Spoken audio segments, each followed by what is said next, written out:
quisiera compartir esta experiencia desde antes de que llegara a establecerse la pandemia como tal, siguiendo los lineamientos de la Organización Panamericana de la Salud, los lineamientos que emanan de la Federación.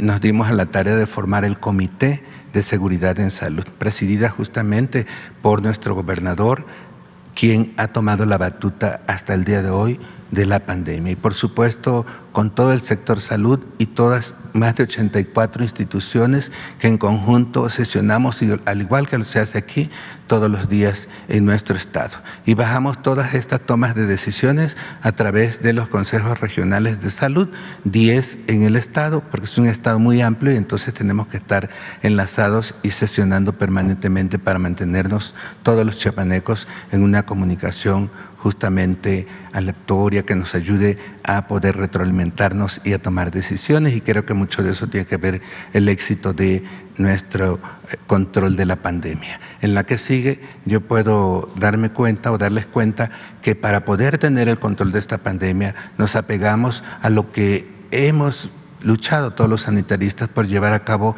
todo lo que es el control de la historia natural de la enfermedad. Para las infectocontagiosas, las prevenibles, ahora para el COVID, nos apegamos a este esquema, donde los escalones que componen este esquema tienen que ver con la promoción a la salud, la protección específica que por lo regular se da a través de una vacuna. Para el caso del COVID no teníamos una vacuna, y por supuesto diagnóstico y tratamiento oportuno, que tampoco teníamos un tratamiento, ¿verdad? La limitación del daño y en su punto final de toda la historia natural del COVID, la rehabilitación.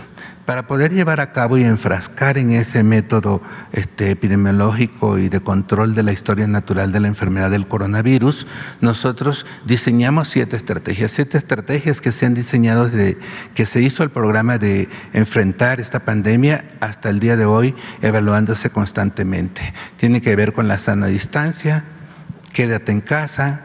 Esos 12 elementos y los filtros sanitarios nos sirvieron de protección específica mientras llegó la vacuna. El diagnóstico y vigilancia epidemiológica, el tratamiento y la limitación del daño, la regulación sanitaria, la disposición final de los fallecidos y la rehabilitación, la asistencia social como la 7ª estrategia. Trataré de poder dar un esquema rápido de cada una de estas estrategias, y ahí, al concluir la última, estaremos viendo cómo se ha ido recorriendo el control y atando los cabos de la pandemia en Chiapas. En la que sigue, yo quisiera comentarles que en los temas de sana distancia y quédate en casa y filtro sanitario, estas 3 estrategias nos sirvieron para la historia natural del COVID y su estudio, y para controlar, pues detonar toda una serie de medios masivos de comunicación, donde ustedes, los medios de comunicación, han jugado un papel muy importante, no se diga las redes sociales, pero se desplegaron espectaculares, brigadeo casa por casa, participación de comités de salud, se formó la red de municipios por la salud, que por cierto ahí estuvo nuestro amigo el doctor Gatell tomando la protesta para que pudiéramos enlazarnos todos y poder llevar casa por casa la información. Y ahí podemos ver así como un libro que se dio para las 16 a 19 lenguas de diferentes tipos que no son exactamente español, sino son lenguas de origen de habla materna. Entonces, estas 3 herramientas fueron muy importantes, pero les explico. La sana distancia, el quédate en casa, se promocionó hasta que se pudo incluir como una verdadera fuente de confinamiento al principio de la pandemia y evitar la transmisión. Y los filtros sanitarios, establecimos filtros sanitarios que justamente fueran haciendo un bloqueo epidemiológico alrededor de toda nuestra territorialidad, y por eso establecimos filtros carreteros, después los filtros aéreos a través de los 3 aeropuertos, el principal, el Ángel Albino Corzo, cuenta con un filtro sanitario de primera, los filtros fronterizos, los municipales, los domiciliarios, y ahora estamos llevando a cabo toda la operatividad de los filtros escolares para el nuevo regreso a clases y hacia la nueva normalidad. En la que sigue, explico las otras 4 esquemas de la historia natural por la que hemos transitado. El diagnóstico y vigilancia epidemiológica. Brigada casa por casa, líneas telefónicas y sesiones diarias para analizar la cadena de transmisión de cada uno de los pacientes que se contagiaron, ver sus contactos intra y extradomiciliarios, hacer la investigación epidemiológica, que considero yo que este sistema de vigilancia epidemiológica ha sido la parte más fuerte que hemos tenido en todo México para poder llevar a cabo el control de los casos. Y a través de esas cadenas que ven ahí, que representan el contacto con un paciente positivo, cortar la transmisión. Y por supuesto, en la otra parte de tratamiento y limitación del daño, pues hay una estrategia muy importante en Chiapas que no se hizo común en todas las entidades. Antes de que empezáramos a tener complicaciones y el pico máximo que se logró en Chiapas, que fue en los meses de mayo y junio, nosotros empezamos a colocar y a construir las clínicas y a reconvertir las clínicas COVID. Clínicas exclusivamente de atención respiratoria y específicamente para COVID. ¿Cuál era el objetivo de estas clínicas? No llevar pacientes con COVID a nuestra red hospitalaria, para que así pudiéramos evitar un contagio intrahospitalario, y colocamos 16 clínicas COVID. Por cierto, un día, siendo un día tan especial, el Día del Niño, también en Chiapas existe una clínica COVID para los niños que tanto la merecen y que tenemos la suerte de que no fueron tan vulnerados en esta pandemia. La regulación sanitaria y la disposición final de los fallecidos.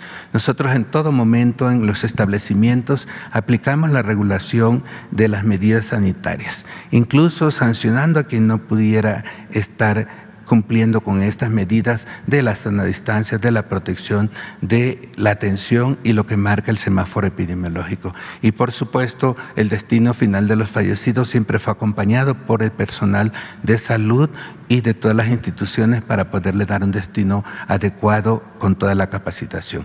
Y la rehabilitación y la asistencia social, colocamos también 16 clínicas de rehabilitación y clínicas post-COVID para rehabilitar psicológicamente a todos los pacientes que tuvieron y sus familias que tuvieron que ver con la enfermedad en todo momento, ya que la carga que tiene esta enfermedad de manera psicológica es muy fuerte.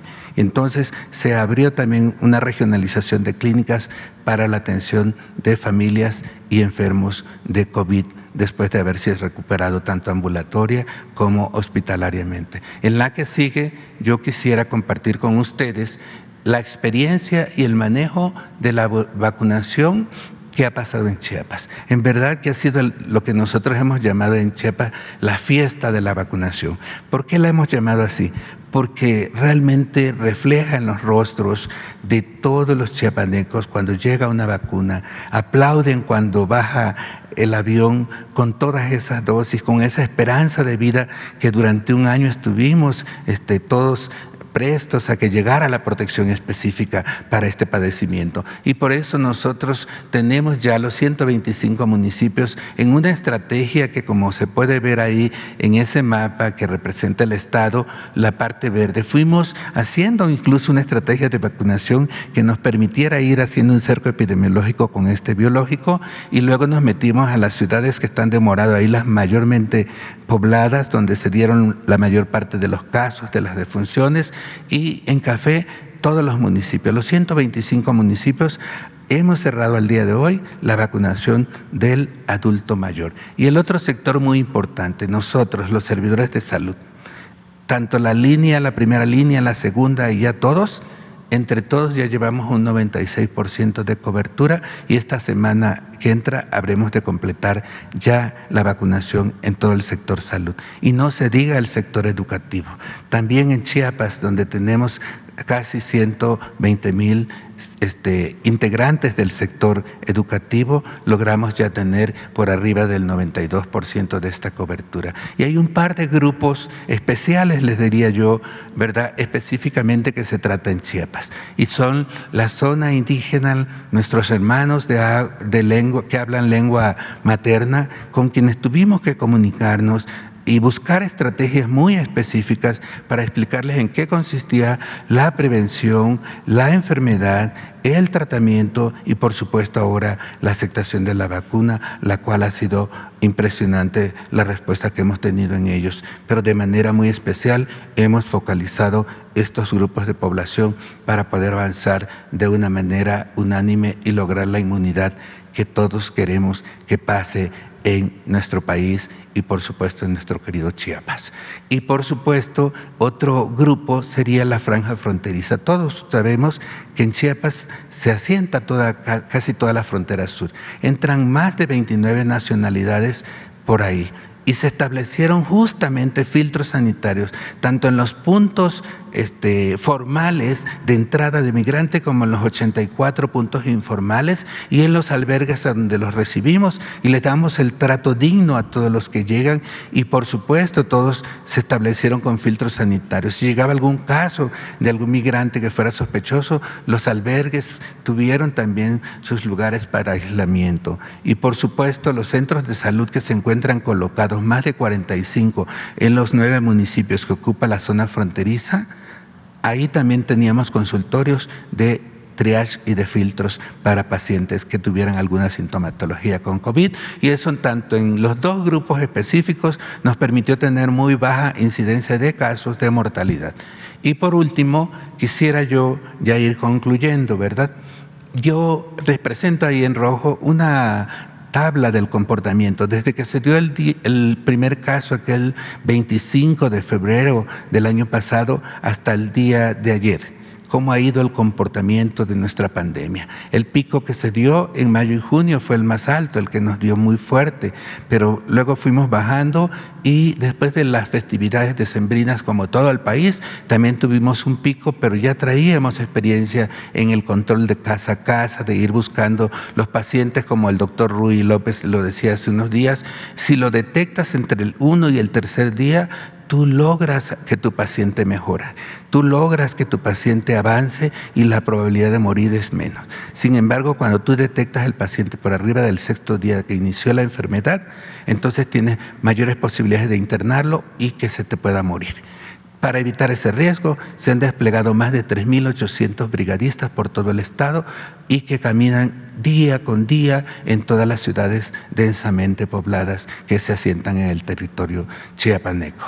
Y yo quisiera nada más concluir. Si ese semáforo de riesgo epidemiológico lo hemos mantenido, no ha sido producto de la casualidad, ha sido producto de la aplicación solidaria de los chiapanecos, ha sido producto de quien encabeza este Comité de Seguridad en Salud, el señor gobernador, que todos los días se comunica con el pueblo chiapaneco para decirle, cuídense, ya vienen las vacunas, cuídense, porten el cubreboca. Él es nuestro mejor promotor y es la máxima autoridad de Chiapas y eso nos da muchísimo gusto y nos hemos mantenido y hemos salvado la cosecha del café, la cosecha del mango y por supuesto hemos reactivado mucho de la economía del turismo, todo lo que compone esa multiculturalidad, multietnicidad de nuestro estado. Ya voy a concluir con algunas puntualizaciones.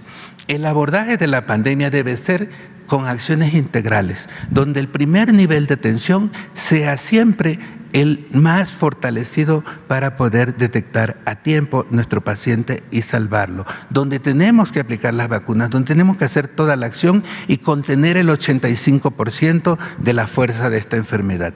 La capacitación para la acción, todo un esquema de capacitación desde la población, nuestros colaboradores, los clínicos, los de casa a casa, todos hemos sido capacitados sobre los lineamientos que emanan de la Federación. Y por supuesto, una comunicación efectiva, clara, que permita el objetivo de una interlocución. Si no hablamos y no decimos cómo es el comportamiento de la enfermedad, no lográramos respuesta de la población. La coordinación interinstitucional. En Chiapas decimos, nunca más a la fragmentación de los servicios. No hay ISSSTE, somos chiapanecos todos prestamos servicios de salud y protegemos a la población.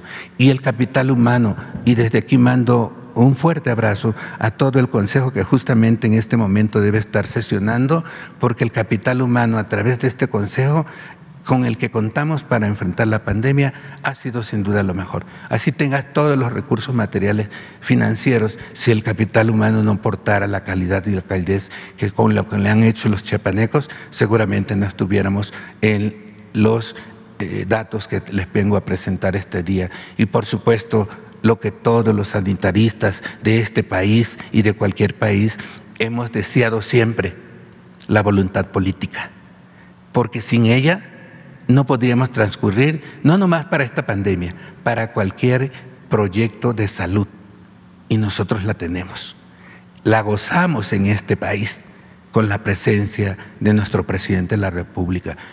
Y en el caso especial de Chiapas, se disfruta en el sector salud cuando al frente va la voluntad política de quien encabeza la autoridad de los chiapanecos, que es el doctor Rutilio Escandón, a quien me refería justamente.